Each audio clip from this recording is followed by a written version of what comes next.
The U.S. State Department has recently expressed disappointment at the Indian government's refusal to allow a delegation on religious freedom to visit the country this week. 3 delegates from the U.S. Commission on International Religious Freedom were scheduled to visit India, but they were not granted visas. One of those delegates is Father Thomas Reese, and he joins us now from our Washington, D.C. bureau. Father, thanks for joining us today. Good to be with you, Heather. What was the purpose of your delegation's scheduled trip to India? Well, the reason we like to visit countries is so that we can get the actual facts and circumstances of the situation of religious freedom in a country by visiting it, by talking to religious leaders, talking to people on the ground, and also talking to government leaders to get their side of the story. Our responsibility is to advise the President and the State Department on the situation around the world in terms of religious freedom. And India is one of the places that we wanted to get a first-hand view and understanding of the situation so we could be very fair and accurate in our report. Father, did the Indian government give any reason for not granting the visa to you? No, not really. This is actually the 3rd time that they have turned us down, not given us visas, which is kind of sad. I mean, India is a dynamic democracy. It claims to be a non-sectarian state. It has pledged itself to international agreements on religious freedom. So what is it hiding? Why isn't it willing to have us come and look at the situation? And what is the situation that you wanted to look at? What are the concerns about religious freedom in India? Well, one of the biggest concerns is there's a lot of inter-religious conflict and violence going on. There have been situations where thousands of people have been killed in conflicts between Muslims and Hindus. We've seen situations where churches have been burned, been attacked by mobs. And sometimes the police are there and they're just standing by doing nothing or, participating. This is not the way governments should act, not governments that are committed by their constitution and international agreements to protecting religious freedom. And what have you seen with Christian churches as targets in particular? Is the violence there increasing? What's going on with that?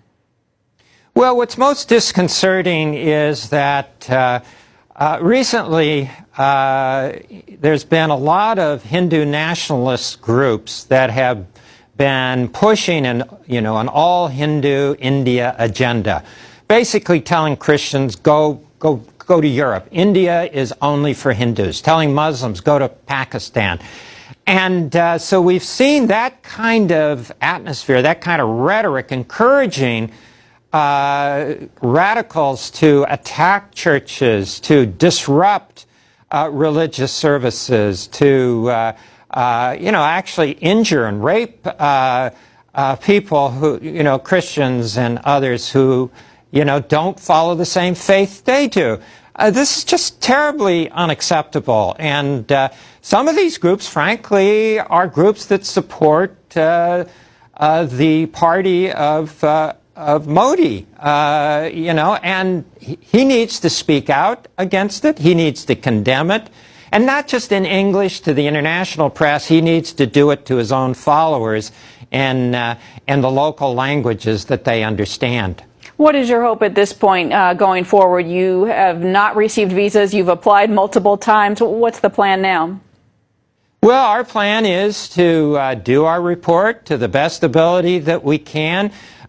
We have other sources of information, obviously newspaper reports, NGOs and other groups, religious leaders who come and visit us in Washington and report on what's going on there.